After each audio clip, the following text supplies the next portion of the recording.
Costco's the only store you'll hear somebody say, okay, I'll get the computer, you get the salmon.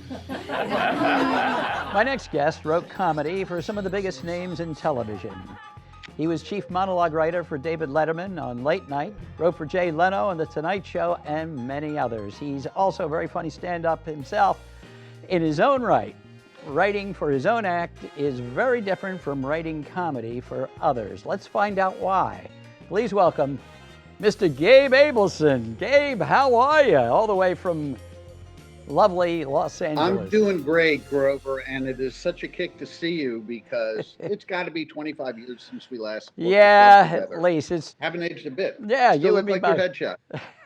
Right, it is the same headshot. Anyway, you have written for some of the biggest names in television and comedy. That was the early 80s you got started, and what was that like in the beginning? I was too young and dumb to know how lucky I was, I think. I started right out of college, so I was like 22 years old. I started in 1980, the end of 1980. Right. And in fact, the night that I passed auditions at my first big comedy club, the Comic Strip, was the night that they saw Eddie Murphy there and approved him for Saturday Night Live. So Wow. That's how long ago that was.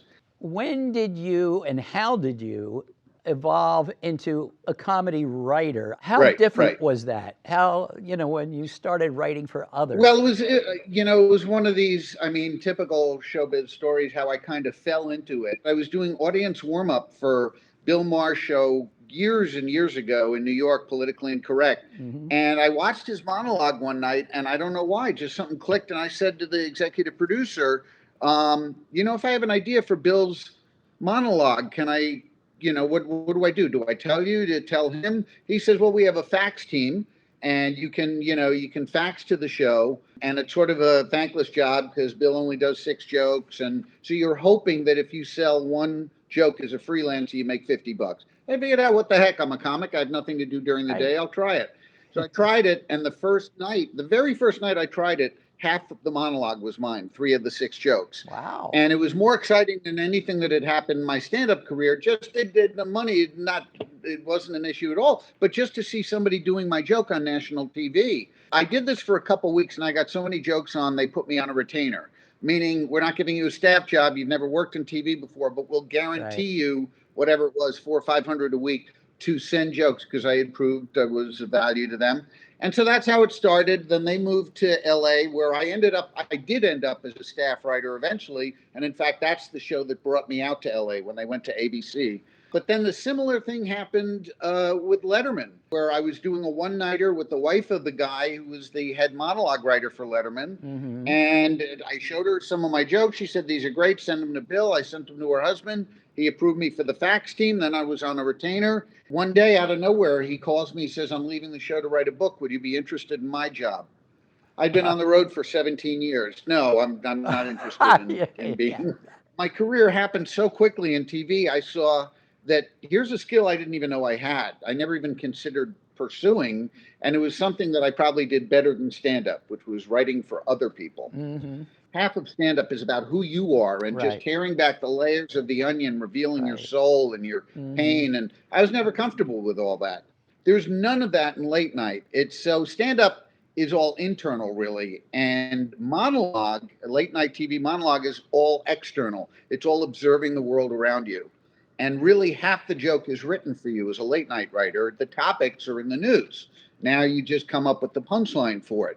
And there's also a lot of unwritten sort of rules in how to write a monologue joke. The construction's totally different than stand-up, and it's very formulaic. You never want to say a stand-up is formulaic. That's bad.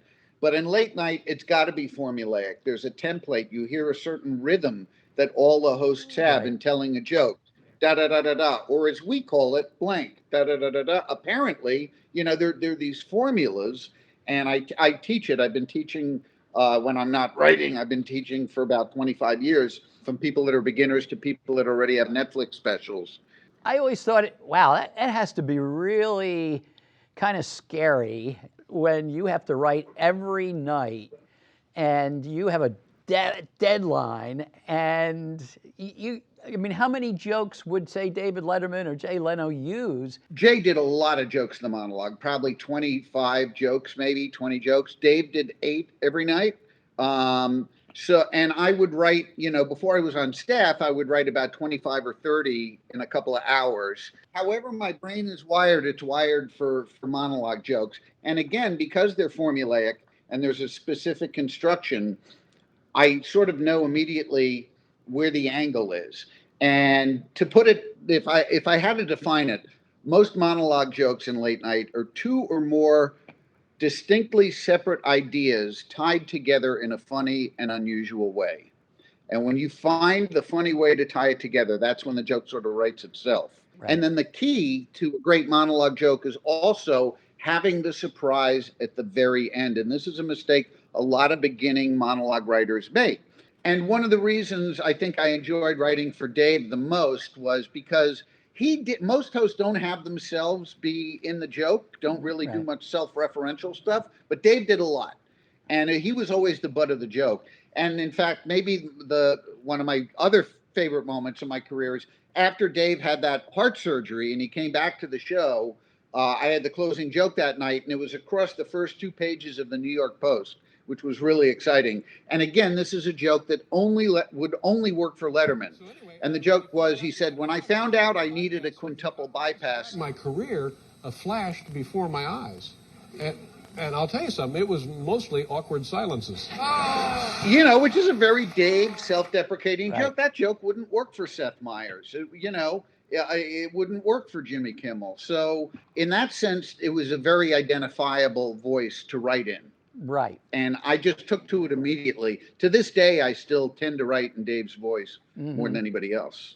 Now, it seems like you would really have to keep up on current events, on news. Yeah, I have to stay on top of what's going on in politics. However, if you write for a show like The Daily Show or John Oliver or Bill Maher, you have to have a much deeper knowledge of politics, because people like Colbert and Maher have very specific audience, and a lot of them are very involved politically, or certainly very aware of politics. So, and plus in the writer's room, as a small writing staff with Bill Maher, you have to be able to argue with Bill Maher on his level.